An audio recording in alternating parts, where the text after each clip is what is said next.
everyone, my name is Garvin, and I talk about Greek mythology on the internet as well as review books. Now, if you look back at my prior videos, we have just finished talking about Helen of Sparta, and I was prepared to move on to Theseus, the mother of Achilles, who was voted for by my ever-wise patrons, but somehow it just didn't feel finished. That's when I realized that while I've covered Helen and most of her family, folks, we need to talk about her sister Clytemnestra, but before we can do that, we got to cover the girl's in-laws, House Atreus. They're also called the Atreidai or Atreides, but you're going to find this story way more Harkonnen in tone. Seriously, we're going to be talking about murder, cannibalism, sexual assault, and worse. If any of these topics are going to seriously disturb you, maybe skip this one in the next video. Please, just take care of yourselves. Thank you. So, every story has a beginning, and our beginning is in Lydia, on the modern coast of Turkey, facing Greece. Ironically, not that far from Troy. It's here that the ancestor of House Atreus is found, King Tantalus. Now, King Tantalus is a demigod. He's the son of Zeus and a nymph named Pluto. I know that's weird, but keep in mind Pluto is also used by the Latins. It's a thing. Now, because of his parentage, he was allowed to dine regularly with the gods on Mount Olympus. Maybe being a son of Zeus as well as royalty went to his head a little bit because the gods actually considered him a terrible guest. He would bring back gossip and share that with other mortals, stuff that the gods didn't want getting out. He'd also steal ambrosia to share with his fellow mortals, which I'm going to be honest, doesn't bother me that much, but it did bother the gods. So they kicked him out and said he couldn't come back, which honestly shouldn't be a surprise. He, however, just takes a couple weeks and then goes to Zeus and says, "Hey, Dad, I'm really sorry, and I've really learned my lesson. And as an apology, I would like to invite all the gods to my place for a feast." Now, Zeus is a softie for any kid he has with someone who isn't Terra. So he says, "Yeah, absolutely, sport. That sounds like a great idea." Tantalus decides this is the perfect time to test the gods. So he murders his eldest son, cuts him up, and serves him in a stew. As you do, because that makes sense somehow. Now, the gods quickly figure out something is wrong and they don't touch the stew, with the exception of Meter, who is distracted and upset because her daughter Persephone has disappeared and she ends up eating a bit of the poor kid's shoulder. Well, Tantalus is punished for this, and his son is brought back to life, with his shoulder being replaced by one of ivory. This, of course, makes him the first Greek cyborg, and I will hear nothing against that. How was King Tantalus punished, though, you ask? He's tormented for all of eternity by standing in a pool of water that he can never drink from, under the shade of a fruit tree that he can never eat from, while always being absolutely starving and thirsty beyond comprehensive. Wow. This story makes me think if there's a reason Zeus tends to be a more distant father figure to his later kids, just something I think about sometimes.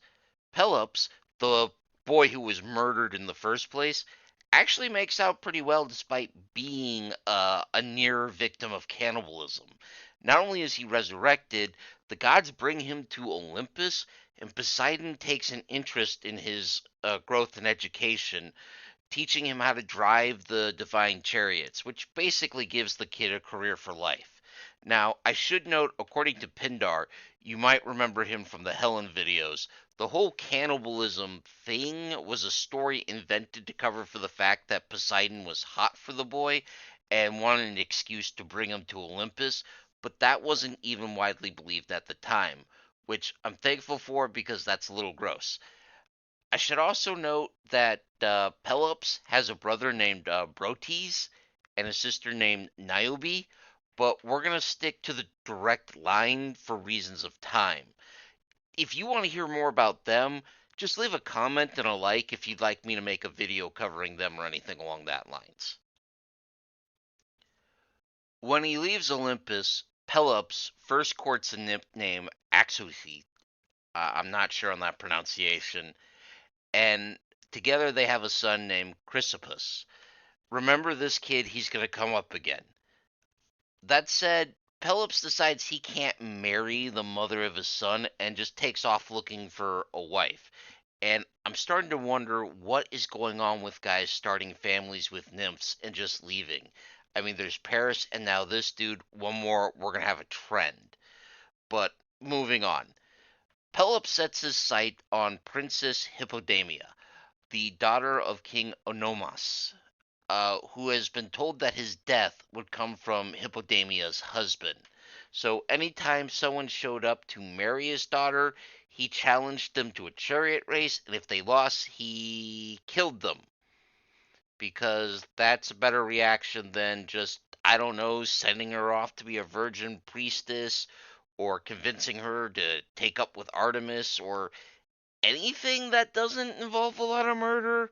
Seriously, according to the myths, he kills somewhere between 13 and 18 guys this way. And this isn't the first or the last time we're going to have guys lining up to try and marry a princess when death is on the line. This isn't unrealistic to me, however. I was a Marine. I understand just how little self preservation horny young men have.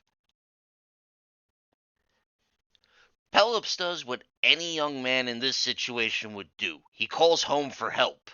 Poseidon is more than happy to help, though, and he provides Pelops with a chariot drawn by winged horses. So when this race happens, Pelops is literally going to fly. Now, at this point, we have two versions of the story. In the first one, the literal power of flight is just not enough of an advantage for Pelops, and like every D&D player I've known, me included, he decides to stack the deck in his favor. In the second, it's Princess Hippodamia, who's fallen in love with Pelops and decides she's gonna help.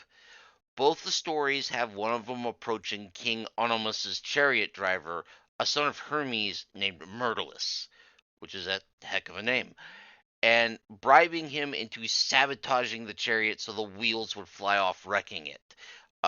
Usually the bribe is getting to spend the night with Hippodamia before the wedding. Sometimes it's half the kingdom. Pick your favorite. The race goes about as well as you expect. Pelops flies into the lead. Onomantius' chariot falls apart and he's dragged to his death, so I don't have to pronounce his name anymore.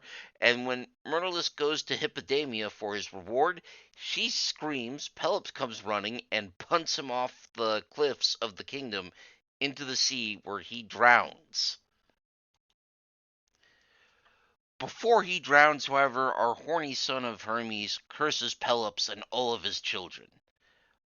Pelops doesn't really feel the effect of this curse. He becomes king. He starts a series of games to honor his dead father in law, as well as building a monument to all the people he killed.